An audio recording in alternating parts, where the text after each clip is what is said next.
네, 어제 뜨거운 예선전을 마친 문재인 후보는 이제 본 게임을 치러야 합니다. 만만치 않은 경쟁 상대들과 맞닥뜨릴 재수생 문재인이 본선 경쟁력을 증명할 수 있을지 관심인데요. 취재기자 연결해서 어떤 전략 준비하고 있는지 들어보겠습니다.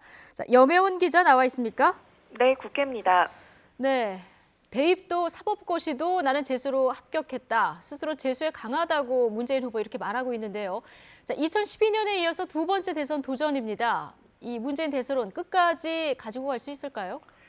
네, 문재인 후보는 그동안 가장 잘 준비된 대통령 후보 이미지를 각인시키기 위해서 무던히 애를 써왔는데요. 예. 4대 재벌 개혁 공약을 필두로 일자리 공약에 교육 문화 공약 이런 것들을 발표하고 또 전국을 누비면서 지역 맞춤 공약까지 쉴 새 없이 발표하면서 집권 구상 구체화에 주력했습니다. 정책의 이념 방향을 차치하고 일단 국민에게 제시한 공약의 범위만 따져보면 문 후보가 좀 앞서 있는 게 사실입니다. 하지만 일부 공약은 기존 공약과 다를 바가 없다거나 재원 마련에 물음표가 달리는 등 의구심이 함께 제기되기도 합니다. 또 차기 정부는 인수위가 없는 만큼 예비 내각까지 미리 구성하는 게 좋다고 강조하다가 또 대통령이 다 된 것처럼 행동한다는 비판을 듣고는 선거 과정에서 예비 내각을 밝히는 건 시기상조다 이렇게 발을 빼기도 했습니다. 예. 앞서 외환 위기 와중인 1997년 15대 대선 때 김대중 전 대통령이 준비된 대통령이란 구호를 20년 전에 먼저 사용을 했었는데요. 상황은 조금 다르지만 탄핵 정국과 경제난 등 비슷한 국가적 위기 속에서 문 대표가 김 전 대통령처럼 가장 앞서 있고 또 가장 잘 준비된 후보라는 대중적인 공감대를 얻는 건 오롯이 후보 본인의 몫인 것 같습니다.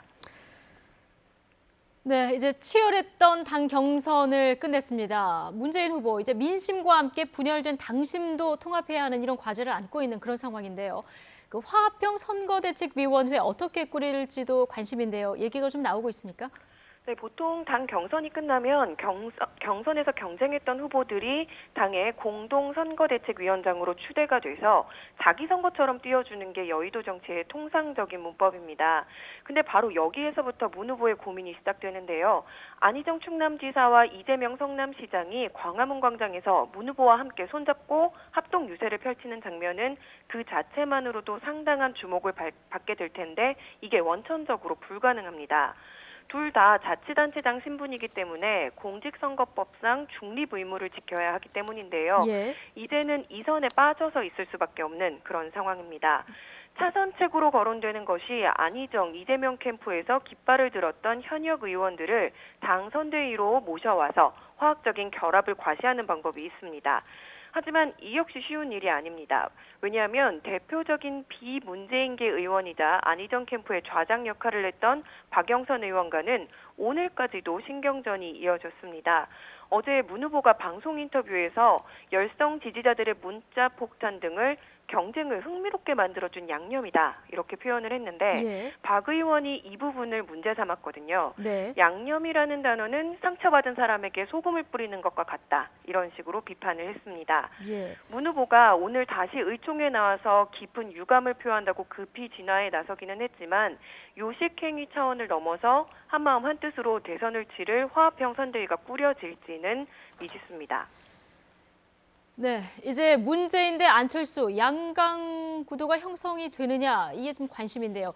일부 여론조사에서는 양자 구도로 맞붙으면 안 후보가 이기는 조사도 있었습니다. 자, 이를 의식했는지 문 후보 굉장히 민첩하게 지금 차단막을 치고 나섰죠. 네, 그렇습니다. 후보와 캠프가 동시에 대응하고 있습니다. 예. 문 후보는 어제 기자회견에서 자신과 안철수 후보의 양강 구도는 정권 교체를 희망하는 야권 후보 간의 대결이기 때문에 나쁘지 않다. 일단 이렇게 환영을 했습니다. 예. 그렇지만 문재인 대 안철수 이렇게 1대1로 맞붙는 건 현실적으로도 어렵고 잘못된 일이다. 이렇게 선을 그었는데요. 양자 구도가 되기 위해서는 안 후보가 바른정당이나 자유한국당과 손잡는 단일 후보가 된다는 것인데 그거는 적폐 세력과의 연대라고 프레임 규정을 했습니다. 또 이는 정권 교체를 염원하는 호남을 비롯한 국민이 지지하지 않는 것이라고 못 박았는데요. 다자 대결 구도에서는 문 후보가 유리하고 안 후보와 1대1로 붙으면 중도 보수표가 안 후보에게 쏠려서 승패를 장담할 수 없다는 전략적인 판단이 깔린 것으로 보입니다. 예. 결국 향후 안 후보의 후보 단일화 가능성을 적폐 폐세력 연대라는 틀에 가두고 연대의 명분을 사전에 차단하려는 것으로 풀이됩니다. 네, 문 후보는 가장 깨끗한 후보, 또 검증이 끝난 후보다 이렇게 여러 차례 강조를 해왔는데요. 자, 그런데 최근 아들의 특혜 채용 의혹을 놓고 그만 좀 하자 이렇게 일축을 하기도 했습니다. 그런데 분위기는 그럴 것 같지 않은데요. 어떻게 보십니까? 네, 이 일이 지난 2일에 있었습니다. 서울대학로에서 문화예술계 행사를 마치고 나온 문재인 후보에게 기자들이 질문을 던진 건데요. 자유한국당 등에서 또다시 아들 의혹으로 총 공세를 펴는데 어떻게 생각하시냐 이렇게 물었습니다. 예. 문 후보의 답변을 한번 직접 들어보시죠. 우리 부산 사람들은 이런 일을 보면 딱 한마디로 말합니다. 뭐라고 하냐면 마 이렇게. 거기에 한마디 더 보태면 마 고마해 이럽니다. 네, 2006년부터 끊임없이 아들 의혹이 나왔지만 문제가 없는 것으로 결론이 났다면서 언급할 이유가 없다는 태도입니다.